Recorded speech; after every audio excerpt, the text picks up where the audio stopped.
All rise. This is Deeper Than Money. Talk to me. I want viewers watching my show to believe in themselves. Judge Hatchett is compelling. If he is not going to honor you, he needs to be gone. Compassionate. I don't want you to give up on your dreams. I don't. And I want to figure out how we get this straight. She's powerful. If I were in this situation, I would have put you out too.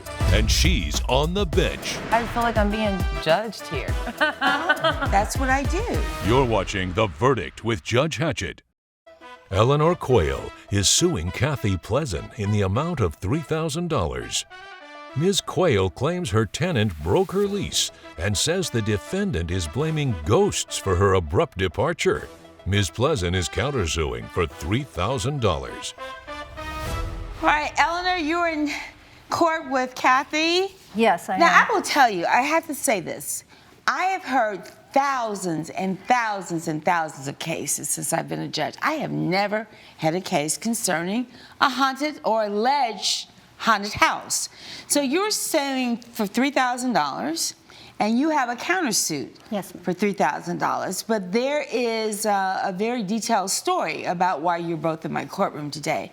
Tell me what happened. Well, okay, I have this house in Spokane, Washington, and Spokane is known for its, superstitions and witches and ghosts and that kind of stuff. And I rigged up the house to be like a haunted house with sound effects and lighting. And I thought, great. And I did this as an Airbnb, and I would rent it out for a day, for maybe 2 days, at the most 5 days. Now, that got very old, and I wanted a long-term tenant. So I put up a sign for rent, for lease, and Kathy contacted me, and I thought, this is great. So anyways, what happened, everything was fine for 3 months. No complaints, nothing, and then all of a sudden, she sent me this email saying that the lights were flickering at a rapid rate, and she hears whispers in the wall, and I replied immediately, and I said, well, that must be the equipment that I had in there. They were on timers so that they would go off, at random, so it wasn't like obvious that somebody was controlling it or anything like that, And then there was something about, I read in the complaint about the furniture sliding. The floor isn't exactly level. It's slightly at an incline, and, perhaps it slips a little. I don't know. Maybe something you should have mentioned in the beginning?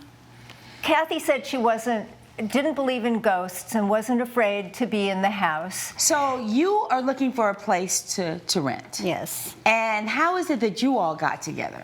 She started telling me that it used to be an Airbnb, and she would have like haunted attractions and this and that.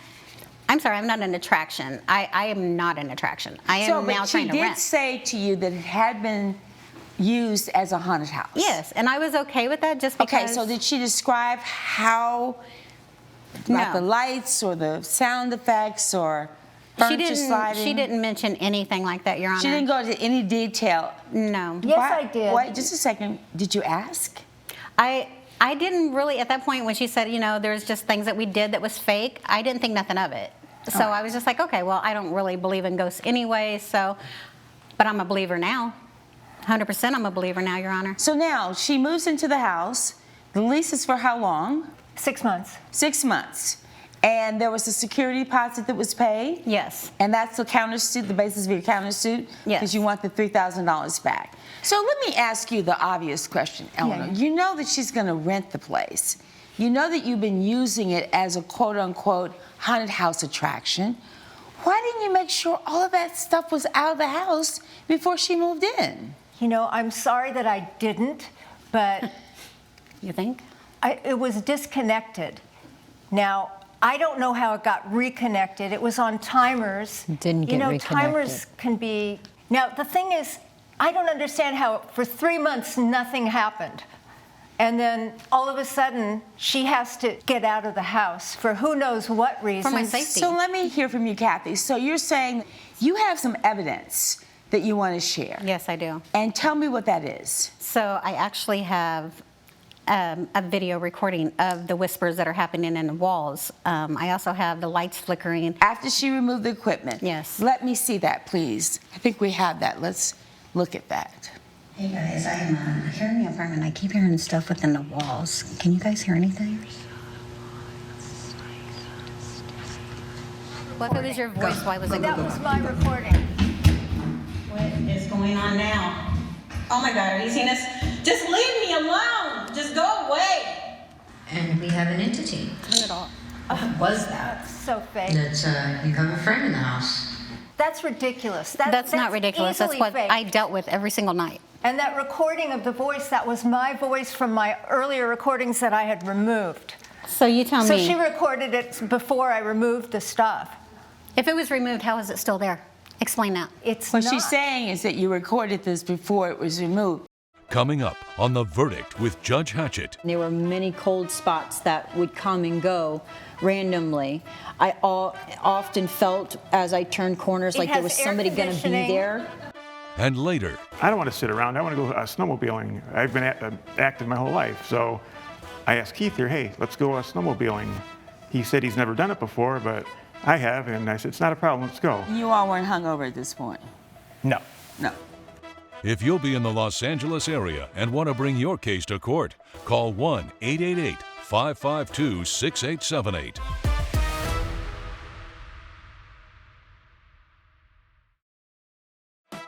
You're watching The Verdict with Judge Hatchett. The Verdict with Judge Hatchett is back with the case of Eleanor Quayle, who is suing Kathy Pleasant for breach of contract. You have a witness that you want me to hear from, an expert? Yes, ma'am. And how is she an expert and why is she here? So when all this stuff started happening, I got on the internet, and honestly, I started looking for a ghost hunter. And A ghost hunter? yes, a paranormal investigator. And that's when I met Taylor? Taylor. Hi, I'm Taylor. I have 20 years of experience. I have been a paranormal investigator since I was old what enough to kind of drive. investigator? Paranormal investigator. I'm invited by people to come into their home and investigate and see if they do, in fact, have paranormal activity going on. Most of the time it's nothing, but a majority of the time it can be something, and this time it really was something, and Yeah. a really big something. Well, you just contradicted yourself. Most time it's not something, but the majority of the time it is something. Isn't it something the majority of the time or not? Yeah, it is, but it's not always a real ghost. No. I've gone to 3 different institutes that specialize in paranormal and psychoparanormal investigation and in teaching how to use the equipment and to study the people. This is ridiculous. What do you have in your It's hand? not ridiculous. I have an ridiculous. Just a education in second. a very... What do you have in your hand? So this is our EMF meter. This is one of the many items that we use to investigate. It's on a setting right now that I could show you. We turn it on and it measures the frequency in the room, and it can tell you how high or low the frequency is and whether or not there is an entity there. The entities can sometimes even interact with our machines. And let me tell you, Your Honor, that thing was going crazy the day she was there.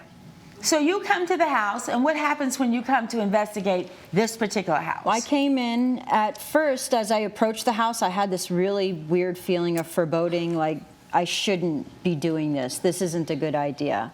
Really a heavy And feeling. I got into the house, and as I entered, it was cold. It felt very thick and dense in the house, and there were many cold spots that would come and go randomly. I often felt as I turned corners It like there has was air somebody going to be conditioning. there. This very weird feeling that we were being watched. The air conditioner and not in a wasn't good way. on. While I was there, you know, there were a few things that happened that I really can't explain because Some things happened that you couldn't explain, like what? she got touched and she had her hair pulled. And she talked to me about a few different instances where she had received some scratches on her body, that she doesn't own any animals, so that's not an explanation to it. And saying that you have things set up in the house to spook people because it's fun. This isn't fun. This This is is not fun. real, and she's getting hurt. You're Maybe you should spend some time in your house. You Are you are such a afraid of your charlatan. I house? Is have that why spent you haven't time in that spent any house. You've time in never it? spent a week in that You house. haven't There's no spent any way. time, because if you did, then you would know that there is something there. It's not friendly, and it doesn't want people there. my having used this house as a haunted house and giving her this idea made it easy for her to have a loophole Idea? to get out Nobody in the of her neighborhood will lease. even look at this house when they walk by I it. found They're out that she spooked had by it lost her too. job and obviously could not pay her rent. I was paid up for 3 months. What are you talking about? Couldn't pay my rent. I needed to leave for my mental health. Did you lose your job? I lost my job because I was getting woke up every night at 3 a.m., usually about every night. It's not every night, I can't say every night. But most nights at 3 a.m., I get no sleep because I'm constantly trying to figure out where all these noises are coming from or why I'm being touched or, you know, it makes me feel like somebody's in the house. For 3 months, nothing was waking her up. And then she lost her job and things had been waking her up. You started having problems as soon as you lost your job? No, there was things, but I brushed it off because she came and removed All right, that you signed the stuff. lease. It's a 6-month lease. At what point in the 6-month lease did you lose your job? I lost my job probably roughly around the 4th month, not being able to get there on time because I was oversleeping. And when did you leave the house? About 2 weeks after that. And now I have another tenant. So not for long. that, according to the lease, she's responsible for that difference in time. All right, I'm going to rule on this case. First of all, there's a problem in that you should have absolutely swept that house and made sure that every single thing was out of that house before anybody moved in. I am concerned because it does seem to me that the timing is suspicious, that there were not any problems the first 3 months, and then after she lost her job, there were problems with the house. And I'm talking, and we have an expert. I am not convinced that this house is haunted. I don't believe in it, and that doesn't necessarily mean that other people don't. And so what I think is, I think that there ought to be some consideration because you should have swept the house. But I'm going to do this as a wash. I am. I'm not going to give you your counterclaim of $3,000, and I'm not going to give you the money the time that she was out of the lease. I think it was too messy. I think that this could have been handled in a much better way. And so your claim is denied as well as the counterclaim. If there's nothing further, we will stand adjourned. All rise. Judge Hatchett has ruled both claims have been denied. It was all make-believe. It was This wasn't real. make-believe. It's not make-believe. I've got a lot of proof You that know, you saw and you're discounting it. People are going to get hurt in your house. Coming up, He's going to need to get shoulder surgery, and of course, I wanted to be there by his side. And why should the defendant be responsible for the airfare?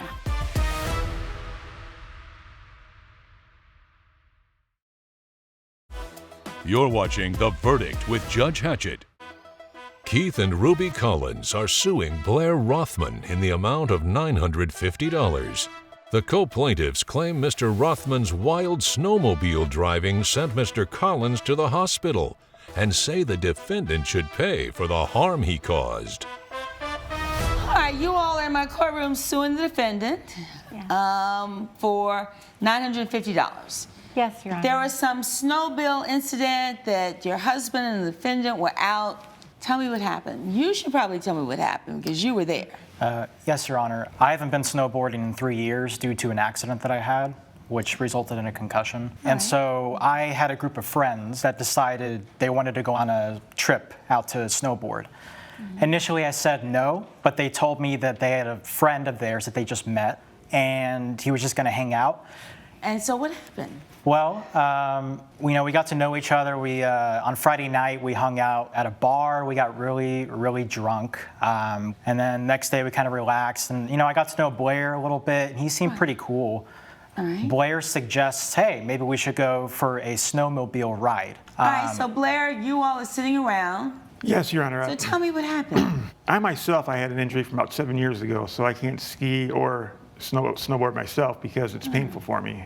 So Sunday, the guys, they want to go skiing and snowboarding. I don't want to sit around. I want to go snowmobiling. I've been active my whole life. So I asked Keith here, hey, let's go snowmobiling. He said he's never done it before, but I have, and I said, it's not a problem, let's go. You all weren't hungover at this point? No. No. Coming up, He's tugging at my collar, yelling at me, slow down, screaming and crying, and it was terrible. The whole ride, almost an hour, so I was dealing with that. Yeah, Your Honor. So why not stop and say, get out?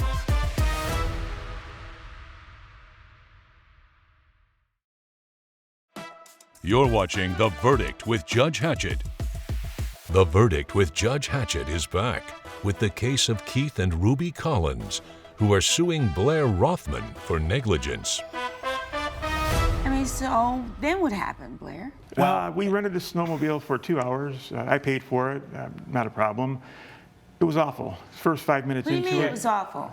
I wanted to have fun. The first 5 minutes into it, he's tugging at my collar, yelling at me, slow down, screaming and crying, and it was terrible. The whole ride, I mean, almost an hour, so I was dealing with that. Yeah, Your Honor. So why not wait? Why not stop and say, get out, Your get Honor. off? We were too far out up the slopes. I mean, he couldn't walk back. I got really anxious because he was booking it. Like, he was going at unsafe speeds, and then we started going downhill, and that's when he completely lost control. And then we hit a tree, and now all I remember is both of us fell. We flew off of the snowmobile, and then the next thing I remember is I wake up at a hospital. I had to have surgery, and I had to have physical therapy. All right, so what are you specifically suing for? You're suing for $950. Yeah. What is that for? It's a waste of Your time Honor. here, Your Honor, in my opinion. Yes, we haven't heard from you. Yes. Yes, so I have my plane tickets here to and from the airport and to and from the hospital. And then I have my ride share. And that's how we came up with the $950? Why Yes. was it necessary for you to be there? Well, because his friend Paul called me and said, you need to come right away. Your husband has a concussion and he's going to need to get shoulder surgery. And of course, I wanted to be there by his side. And why should the defendant be responsible for the airfare? I just feel that he's negligent and he was very reckless in his driving and just very irresponsible the way that he was driving, and didn't even to see have it, my though, to husband say get that. so hurt like this. What I'm hearing is that you really are suing for the damages that you say that your wife incurred from having the airline ticket, the ride share, having to come and see about you. Judge Hatchett's verdict when we return.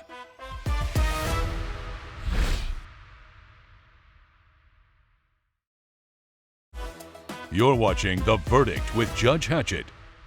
All right, let me tell you what I think, which is the only opinion that really counts in here, right? I think this is unfortunate. I think Blair, honestly, I would have taken him back, because he was anxious. He'd been hurt before. I think he was anxious.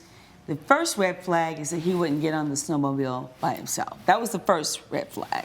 Then he gets on with you. I believe that he was more anxious than he's admitting that he was anxious. And I agree with you. If he had been hurt in an accident, she would have come regardless of the circumstances. And because of that, I'm going to deny your claim for $950. I am sorry that this happened. I'm glad that you recovered. But to hold him responsible for that under these circumstances, I don't think is appropriate. And therefore, I'm denying the claim for $950. And I wish you both well. But let's be very clear. If you're not comfortable, you've got to say, stop. I want to get off. And again, I'm sorry you were hurt. But for those reasons, I'm denying the claim. We'll stand adjourned. Thank you, Your Honor. All rise. Judge Hatchett has ruled in favor of the defendant. The co-plaintiff's claim has been denied. You need to be more responsible. Yeah, maybe you Very learn responsible. next time, Learn even how to though ride a you won this snowmobile time. next time. It's like a bike. Maybe treat people better. And don't make fun of people if they're sick.